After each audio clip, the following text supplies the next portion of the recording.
أنا إن شاء الله النهاردة عربية مرسيدس زلموكا 200.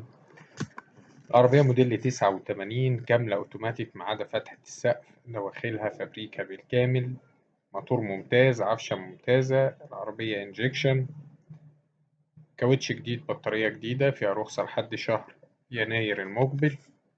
السعر إن شاء الله المطلوب 250,000 جنيه. رقم التليفون هيظهر في آخر الفيديو. تاريخ العرض 26/6/2023. إن شاء الله زي ما عودناكم في آخر الفيديو هتلاقوا رابط مكتوب عليه سيارات مرسيدس للبيع، بيضم تشكيلة من سيارات المرسيدس المعروضة على قناة سوق السيارات. تقدروا تتفرجوا عليهم وتقارنوا وتختاروا الأفضل، ولو عايز يوصلك كل جديد هتدوس على علامة اشتراك وهتفعل الجرس. وشكرا.